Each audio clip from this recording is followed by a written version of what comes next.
Good evening, everyone. Thank you for joining us here first at 4. I'm Whitney Ward. SeaTac International Airport is not on the list of airports that will be screening for coronavirus. This is after the first case of that virus was confirmed in the U.S. from a Snohomish County man who passed through SeaTac from Wuhan, China. Right now, he is currently being hospitalized in Everett. Officials say those screenings aren't necessary because there are not any direct or even connecting flights to Wuhan.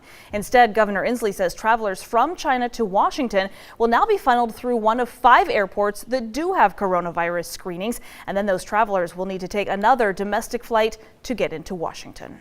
Meanwhile, the death toll from coronavirus in China has now risen to 17, and dozens more cases were reported across China today. The city of Wuhan, which is the site of this outbreak, said the airport and various railway stations for departing passengers are actually going to be temporarily closed. A city lockdown will also begin at 10 a.m. tomorrow, as according to the city's coronavirus command center. At least 547 cases have been confirmed in the mainland. That's according to Chinese health authorities. Also, the World Health Organization met today with an emergency committee of experts on coronavirus. They stated they're not quite ready yet to declare this newly discovered virus as a global public health emergency. WHO, the director there, stated that in order to proceed, they need more information, and for that reason, the committee will meet again tomorrow. Meanwhile, back here at home, cloudy skies, even some rain casting over the January night that we have tonight. The question is, we did see a little bit of sunshine. Is there more in store? Thomas Patrick standing by with some answers for us. Thomas? Yeah, that little peak of sunshine was just nice enough this morning, but once we got into the afternoon, it was about as cloudy as can be.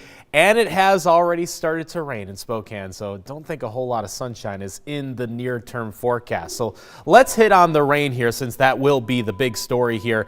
Yeah, within the last hour or so, that light rain has just started to fall in Spokane, but if you really zoom in, you can pick out some of the higher elevations that are even surrounding the city. Some of the taller hills and mountains are still picking up some snowfall, so that leads me to believe our snow levels are about 2,500 to 3,000 feet in that kind of range. So if you're still heading over some of the mountain passes, you may run into some winter weather driving later on tonight, but it hasn't started to precipitate, at least not over Lookout Pass at the moment. But look at these temperatures. We're actually about to hit our low temperature for the evening within the next couple hours, going down to about 35, but then from there on, we'll actually see some warming temperatures. So a lot more rain is in the picture moving forward. In fact, our rain chances are daily all the way through the weekend. So the question becomes, how much rain are we going to get, and who could see some flooding concerns across the state? I'll have a look at that coming up in a few minutes here.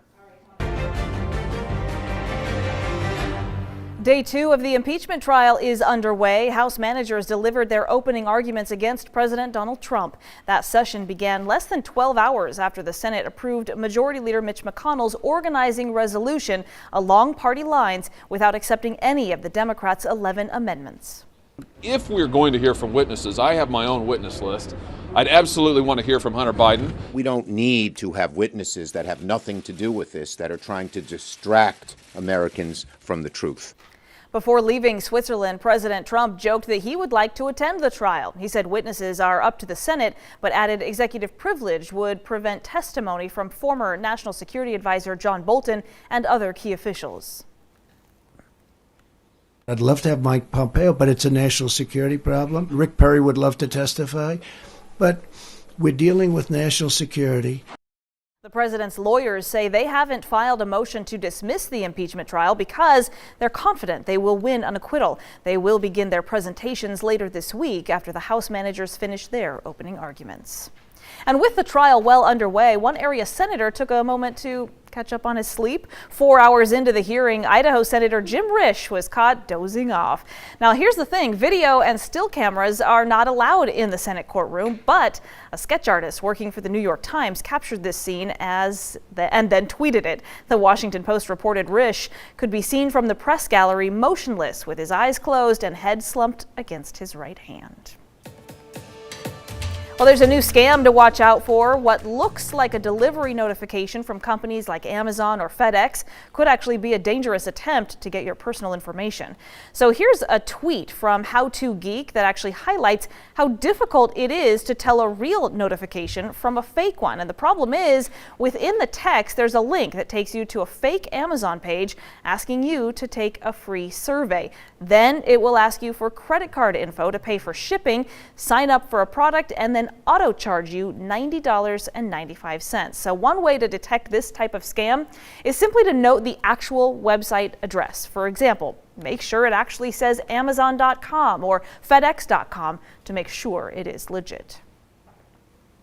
Meanwhile, United Nations experts calling for an immediate investigation into whether Amazon founder Jeff Bezos was hacked by the Crown Prince of Saudi Arabia. The findings were first reported by The Guardian. The hack reportedly happened just 5 months before the 2018 murder of a Washington Post columnist who was killed at the Saudi consulate in Istanbul. Bezos owns the Washington Post, and UN experts suggest a WhatsApp account belonging to the Saudi Crown Prince was used to deliver spyware to the Amazon CEO's cell phone.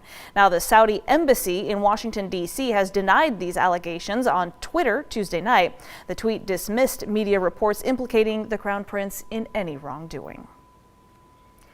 A Coeur d'Alene native wants to give people a different point of view when it comes to people who are experiencing homelessness, and he went to some pretty extreme lengths to find the stories he needed. It's crossed off. Justin Doran makes lists for everything, including for what he needs to do with his book. I know these interviews well enough I could pull out quotes. This book has been years in the making. So I thought of the idea when I was 15. And now Justin has boxes on boxes of the finished thing.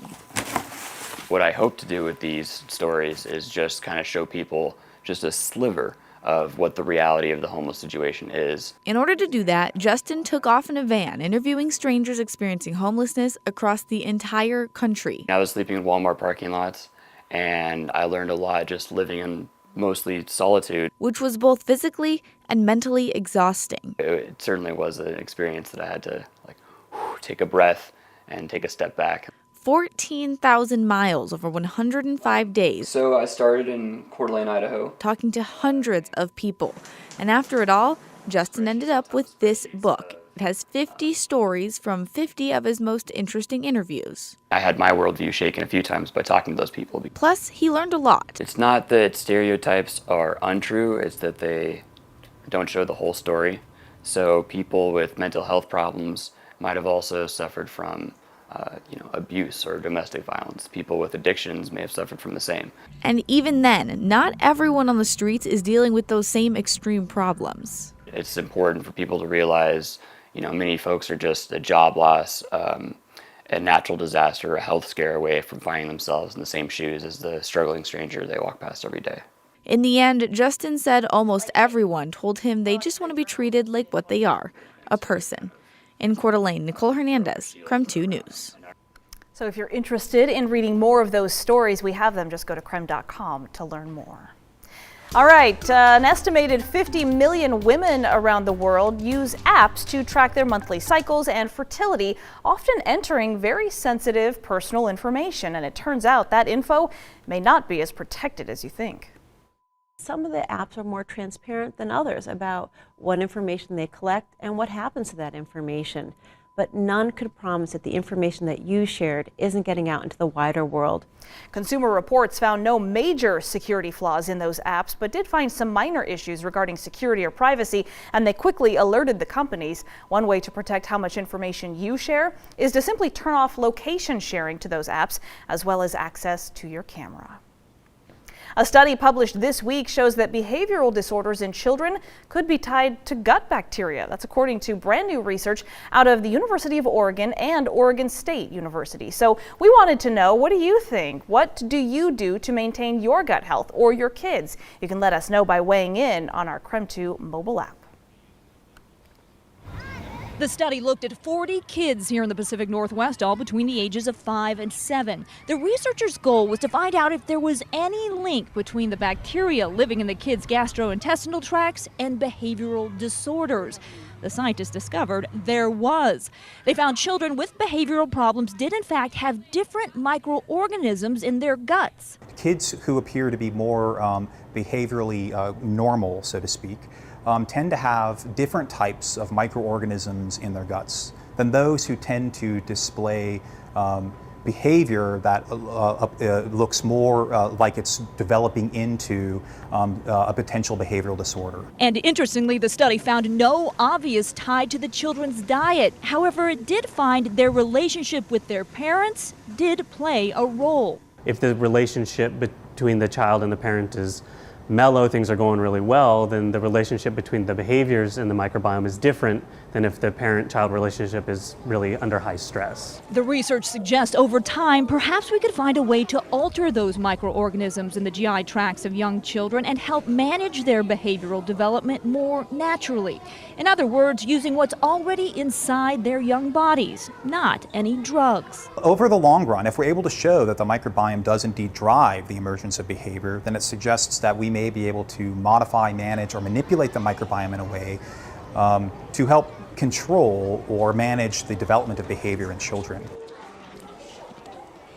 So it's pretty interesting. We asked you earlier what you do to strengthen your gut health, and most of you, it seems like the majority anyway, say you just simply eat yogurt. 17%, actually 2, saying they drink kombucha or take some kind of probiotic, and 33% of you say you don't do anything, that you're not too worried. So interesting stuff. Make sure and keep those votes coming.